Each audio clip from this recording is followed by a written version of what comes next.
Magandang gabi, Pilipinas. Buwan na naman po ng Hunyo at patapos na ang tag-araw. Ito ay mga hudyat na panahon na ng balik eskwela. Nito lamang Lunes, 2 ng Hunyo ay opisyal nang nagbukas ang karamihan sa mga paaralan sa bansa para umpisahan ang panibagong school year.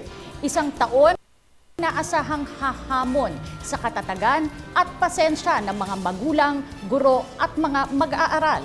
Ako po, si Cathy San Gabriel. Ngunit kasabay nga ng inaasahan o gaya ng inaasahan, samot-saring mga isyu pa rin ang sumalubong sa ating mga kababayan kasabay ng pagbubukas ng klase. Ano pa nga ba ang mga kakulangan sa mga pampublikong paaralan? At ano nga ba ang solusyon dito ng pamahalaan? Ako po si Kirby Cristobal.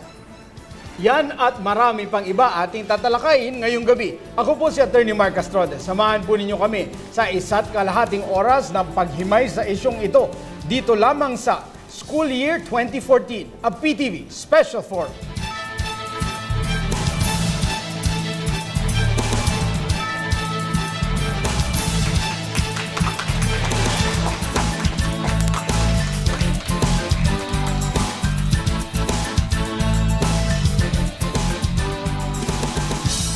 Sa pagpasok ng buwan ng Hunyo, opisyal nang sinimulan ang eskwela ng halos 21 milyong estudyante sa bansa. Ito ay sa kabila ng mga isyong kinakaharap ng Department of Education o DepEd.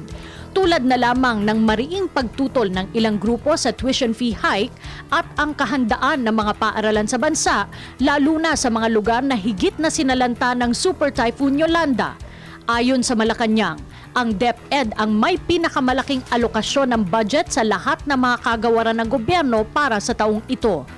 Naglaan ang pamahalaan ng 335.4 na bilyong piso para sa pagsasaayos at pagpapaunlad ng lagay ng edukasyon. Samantala, inaasahan din ang muling pagbubukas ng klase para naman sa 4 na milyong college students sa bansa. Handa na ba ang mga Pilipino sa muling pagbabalik eskwela? At ano pa nga ang mga problema sa edukasyon ang dapat pagtuunan ng pansin ng ating pamahalaan? Muli, sama-sama nating himayin at talakayin ang maiinit na issue dito sa School Year 2014, a PTV Special Forum.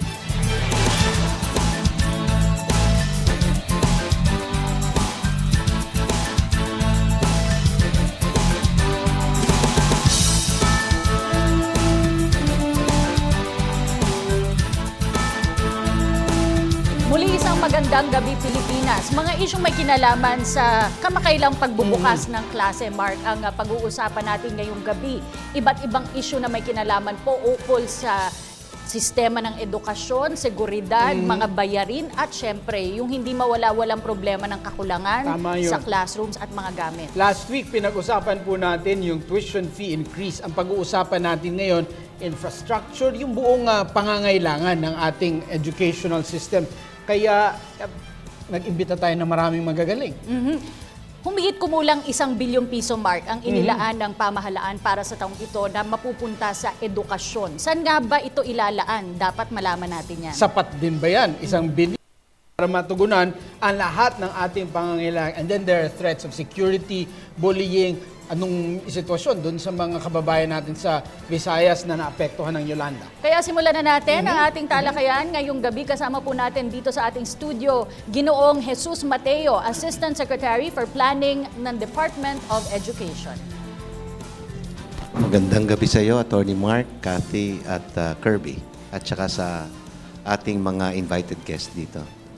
At mula sa government, punta naman tayo sa private sector, Ma'am Cecil Alcantara ng Coca-Cola Foundation Philippines Incorporated.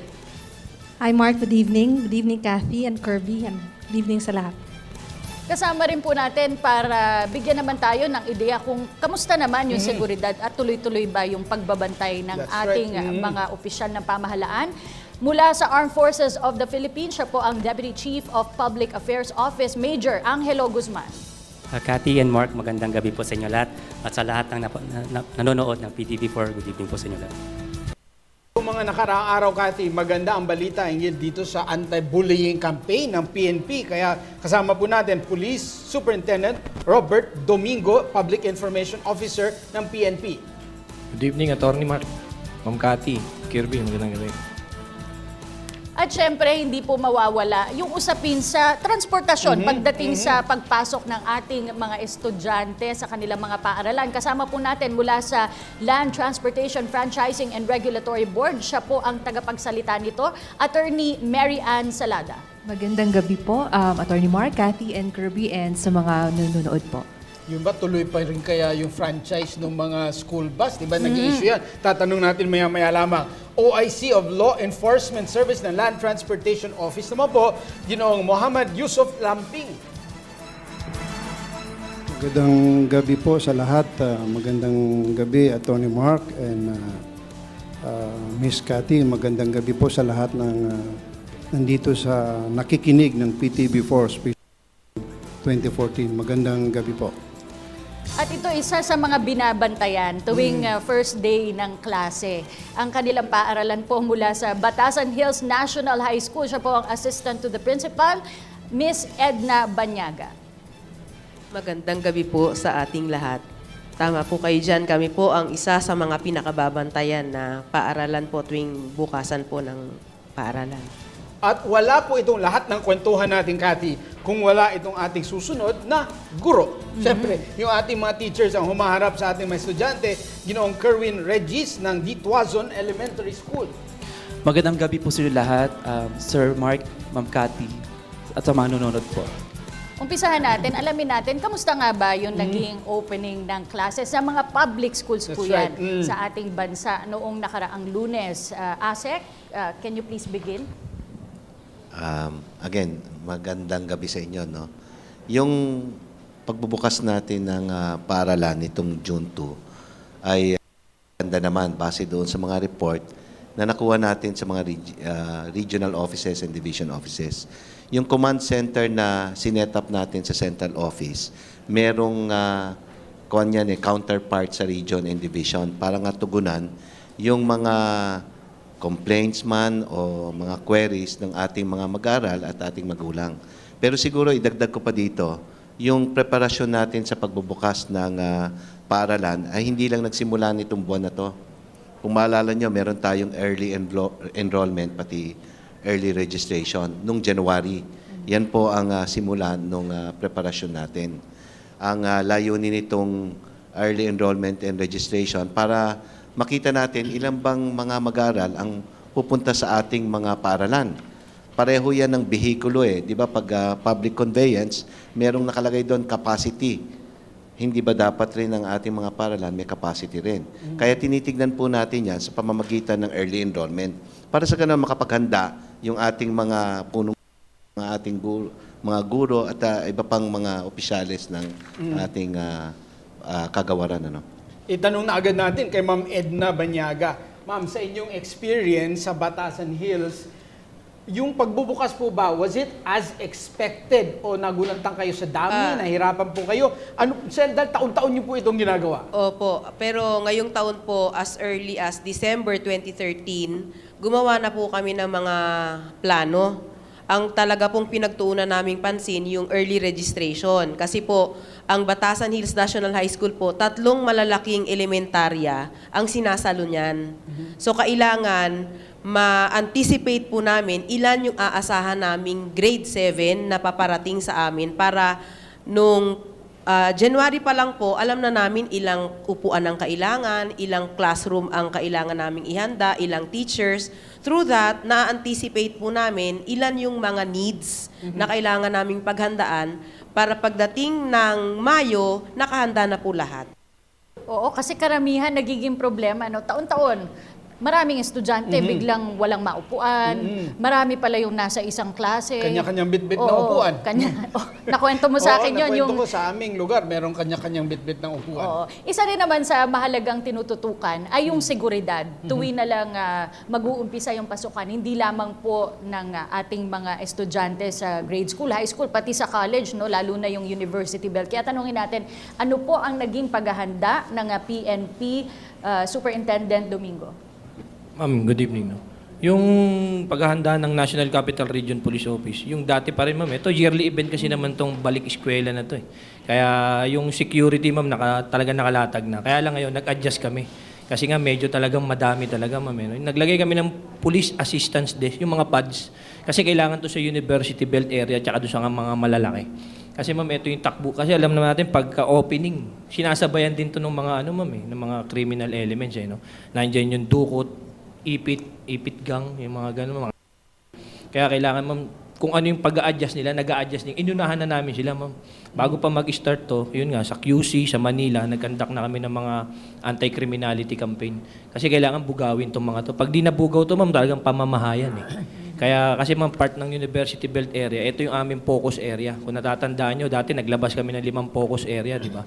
Sa northern, sa part ng northern, yung Monumento. Sa eastern, itong Kalentong. Sa Manila, yung University Belt area. Sa southern, yung Baclaran. Sa QC, itong Cubao. Kaya mini-maintain namin din yung Police Integrated Patrol System.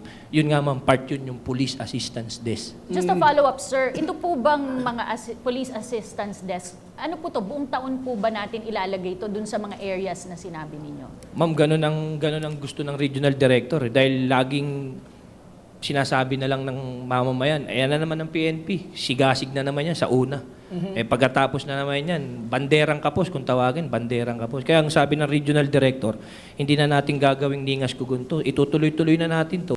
Kung yung mga hindi magpe-perform, sinabi niya kahapon sa meeting, may mga corresponding penalty, ma'am. Kaya kailangan talaga straighten to, ma'am. Dahil ayaw na namin nakakarinig ng ano eh. Pero pag-usapan natin kung feasible ba yan. Kasi siyempre may kakulangan tayo sa tao. Pero baling ko muna kay Ma'am Cecil Alcantara ng Coca-Cola Foundation. Nabanggit ni Superintendent na every year naman yung balik eskwela preparations, yung brigada eskwela at yung participation ng private sector. Naging masigasig po ba yung private sector this year para tumulong sa ating mga school na maghanda? Oo, no. Katulad dun sa kumpanya namin, lahat na planta ng Coca-Cola around the Philippines, mga nag-volunteer yung mga empleyado para tumulong sa sa brigada eskwela.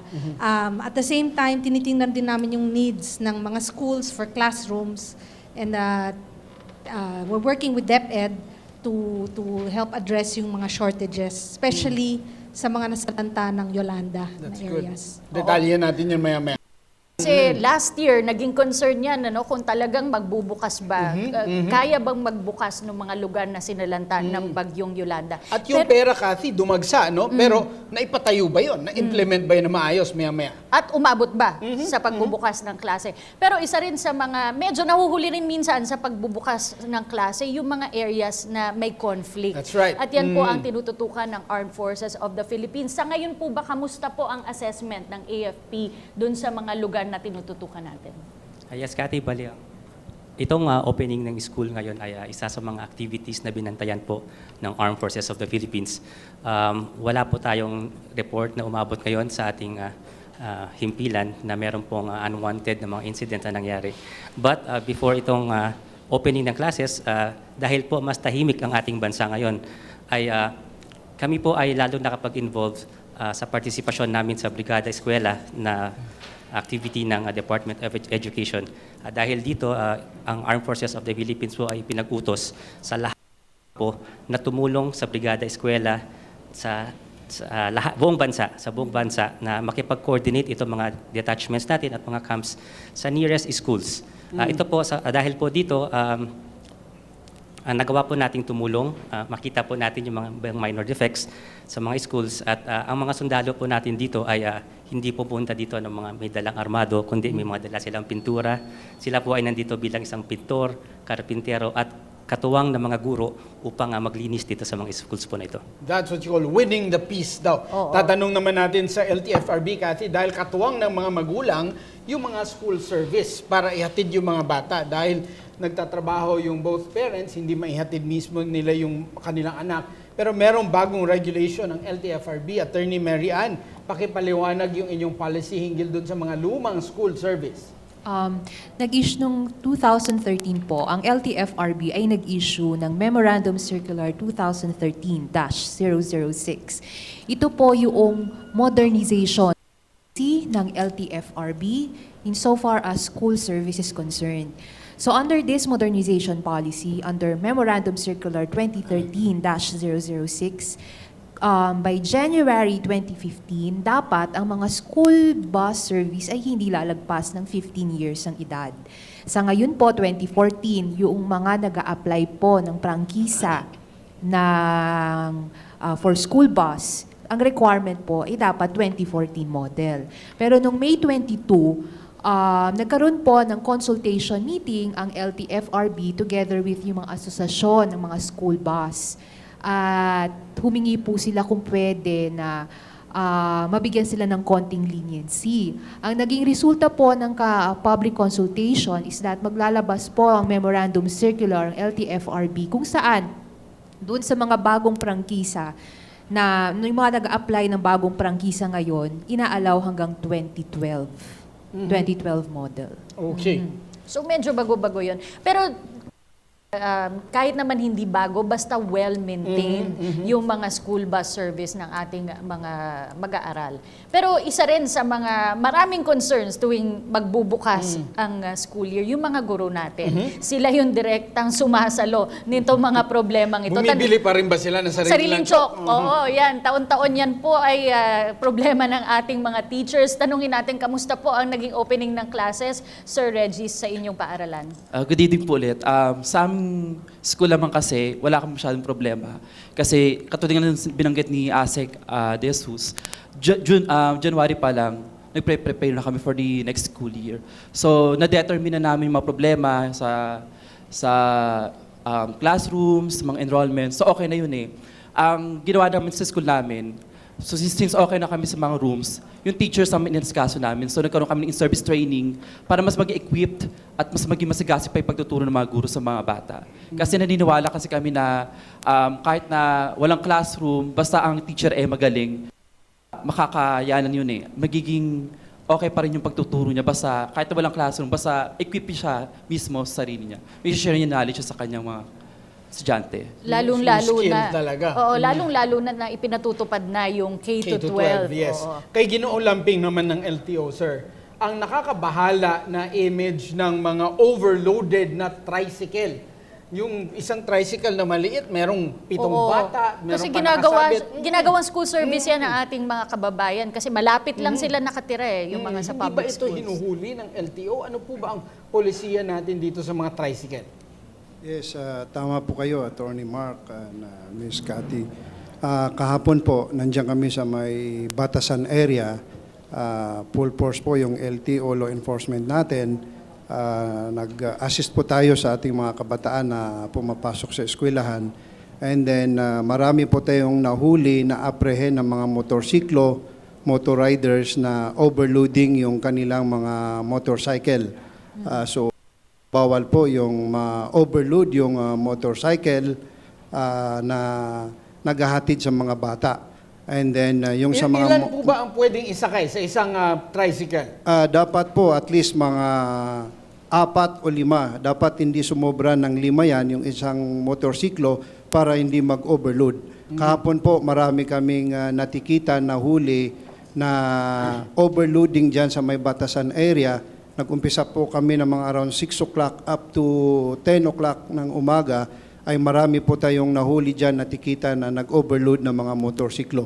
Gayon din po yung gumagamit ng motorcycle, dapat po isa lang ang backrider na nakasakay sa motorsiklo and then dapat po gumagamit sila ng tamang paggamit ng helmet.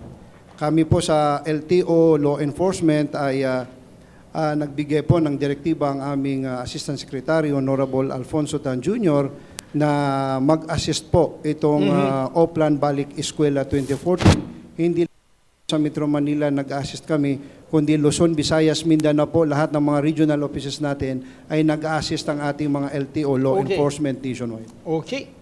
Okay, marami pa pong mga katanungan mula sa ating studio audience, kaya tumungo muna tayo sa ating kasamang si Kirby Cristobal. Kirby. Maraming salamat, Cathy at Attorney Mark. I-acknowledge ko lang muna yung ating mga bisitang estudyante dito sa loob ng ating studio. Galing po sila sa iba't ibang universidad at kolehiyo sa ating bansa. Welcome po sa PTB4. At unahin ko na galing sa Trinity University of Asia, si Jordan Cabalteja. Jordan? Good evening po. Ang question ko po ay para kay Asek Jesus Mateo. Asek, gaano po kataas ang rate ngayon taon ng mga estudyante na galing sa private schools na lumipat po sa public schools? Thank you po. Tawagin niyo na lang akong Jess, napaka-formal ng Jesus eh. Anyway, hindi pa natin malalaman yan kasi hindi pa naman tapos o nagsa-stabilize yung enrollment.